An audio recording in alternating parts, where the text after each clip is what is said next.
bulb go off or flicker?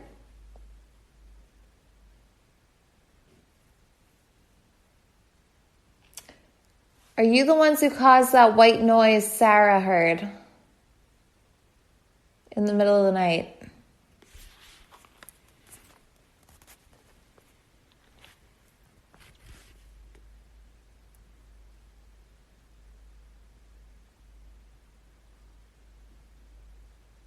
Do you know your dad?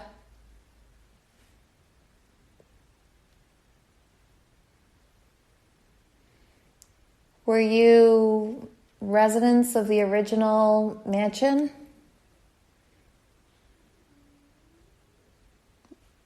Were you slaves escaping on the Underground Railroad? Were you servants here?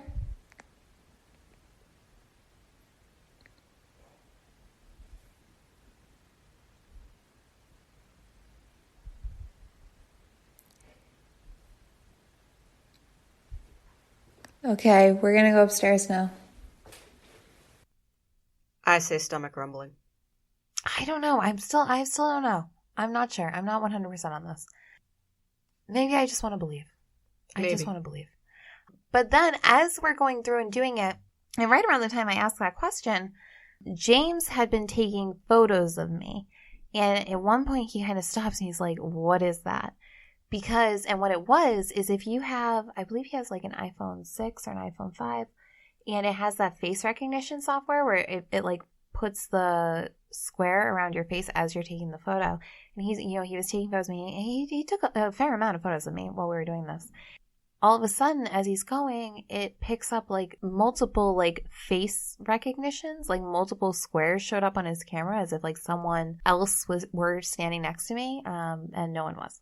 There were, however, behind you all of those really rad dots on the wall. And I was wondering as we were watching the video, was his camera picking up on those dots on the wall as perhaps those were other faces? Because they were roughly the same size as a head.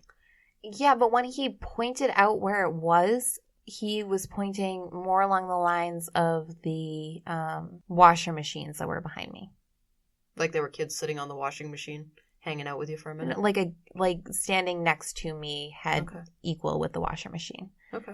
That was interesting. From there, we went back upstairs. I had some holy wood on me, which I usually do. Did a little blessing of their bedroom because I know they were a little nervous about that. I think that was it. Do we have anything else? Well, there was the wallpaper issue in the bedroom too. Yeah, so the wallpaper in the bedroom as I was in there, it was like pretty stained, just like a little bit in these certain spots. And I thought it was weird because it like went through these young women's faces. And I have some photos of it I took. And for whatever reason, it just stuck out to me. I was drawn to it. It was just to the energy of the wallpaper. But yeah, I don't know. I thought it was really weird the way the faces were kind of like blotted out on there. And it was directly over the center of the bed. So I thought that was kind of cool too. That's all I got on that. I wonder if that had something to do with the Endicott kids too. I don't know. Yeah, I don't know. I would have liked to have talked to some of the kids who lived there. Yeah. See what their stories were. So one of the other things that Sarah had shared with us at some point during the night when we were there is that there was a woman who lived there before her, and I think she was a nurse, she said, and her daughter played with the little ghost who lived there. Yes. And said that the girl ghost name was Agatha? Yep. And there was another neighbor who had a dog who they claimed it looked like the dog was playing fetch with someone, but nothing was there. They also thought it was a ghost. The neighbor directly next door also said he experienced a lot of paranormal stuff, and at one point he just told them to stop and go away and leave him alone, and they have. Which, if you think you have a friendly little ghost who's just kind of driving you nuts, that's actually very effective. Just yell at it and tell it enough. I don't mean you any harm. I can't deal with this. You're really scaring me. I don't want you around me. Please stop. Set boundaries.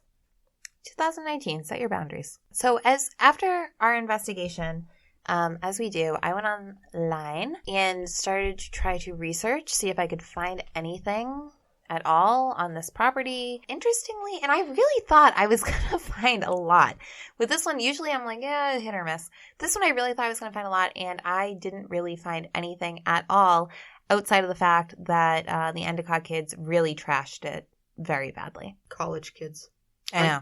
Aren't you glad that they're all home for the summer now? Yes, always. So, yeah, anything else on that, Beth? Any final thoughts? I definitely think that there was a ghost in the house. I don't have any sort of, like, proof positive that I can point to other than the fact that I could feel it. Like, I could feel its presence, and it touched me. I know it's there, but it's not a mean ghost. It's not looking to cause them any harm. So I'm really interested in that thing that you said earlier about really tall thermal images are demons. So I'm not sure about that because I didn't, let me put all my thoughts together. I didn't feel like there was anything negative in the end of the house that Sarah and Mike live in. That all was well, it was just a friendly ghost hanging out down there. Yes. I definitely took 2 lessons away from this particular ghost hunt. The first one is that we had way too many people there. And 5 people is 5 people's nervous energy, and we couldn't all keep quiet. And as soon as one person would whisper, somebody would respond to it, and you're like, what are you saying? Like, and it all kind of added up, and we couldn't get good, clear recordings. The second thing that I took away from it is that old houses have lots of weird basement stuff. This particular house had a cast iron central vacuuming system that I don't even know when central vacuuming systems were a thing. But I have no idea. I was very confused too. It was huge and it was very cool looking, I have to admit. Yes. It was just, I'd never seen something like that before. They also had in one of the rooms a very old laundry press. It took a few minutes of looking at it to figure out what exactly it was, but it was like an old style, like they would have had to put the clothes in one side of it after they'd been washed and wring them through to press all the wrinkles out of them for the folks who lived upstairs in the house proper there. And also, Amelia wasn't kidding. There must have been 12 toilets in the basement, and only one of them was actually hooked up to do anything. It was like whenever a toilet... And it had ducks on it. Whenever a toilet had to be replaced, like instead of like smashing it up and putting it out in the trash, they put it in the basement. Which has nothing to do with ghosts. It's just, it's interesting. It's just interesting. It's just odd. We're just, pointing out something interesting. Yeah. Old houses have weird basement stuff. Yes. So, anything else for this week? We got a review. Oh, we got a review. Okay, so this week we actually got a really cool review. It is from Tyler Ventura. Thank you so much, Tyler. 5 stars on iTunes. Another friend from the Unbelievers. Thank you, guys. Amelia and Beth are both a pleasure to listen to. Their interviews with ghost hunters are super fascinating and exciting. I'm looking forward to hearing more about the tech side of things and as well as how groups go about their investigations. Love it all. Keep up the good work. Cool. Thanks so much, Tyler. I really appreciate that. That was an awesome one to get. So I have some contact information. As usual, we still have our Facebook page and our Instagram, Ghost Hunting in New England. We are on Twitter at Ghost Hunting NE. You can check out our website, www.ghosthuntinginnewengland.com, or you can email us, ghosthuntinginnewengland@gmail.com. We want to say a huge thank you this week to Aaron Schilp. Thank you so much for making our intro music. We still love it. And you guys can find him online. He's on Instagram at Aaron Schill. Please check out his new band, The Dirt Road Degenerates, down in Nashville, Tennessee, if you happen to be down that way. And, of course, a huge thank you to Sarah and Mike for having us out to their house and letting us walk around and take pictures and record and giving us all the information that we needed in order to put together an episode for tonight. Yes, and thank you to James for connecting all of us together. That was really cool. And if you have a friend with a haunted house, please reach out because we'd love to go investigate it. Okay, so I think that's all for this week. If you like us, please subscribe to our podcast. Please, this week, I think your focus should just be on telling a friend about our podcast. Just let someone know. Ooh, I like that. Just tell a friend, one friend. You know, we're heading out. It's time for road trip time and going away time. And just pick up that aux cord and tell a friend about our spooky little podcast. And if you would be so kind, please, please, please leave us a 5-star review. We appreciate it so much. Just make sure if you don't like what you're hearing and you don't think we deserve a 5-star review, please let us know what we could do to change your mind.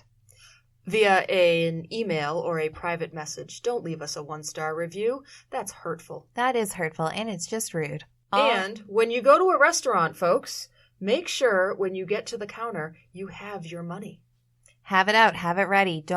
None of this, I got to go to my car, I got to do this, I got to do that. No. Or even better, like it's somehow a surprise you have to pay for your food. Yeah. Nope. Just have it out. Have it ready to go. Absolutely. All right, guys. Well, have a great rest of your Wednesday, and we'll see you next week. Happy hunting.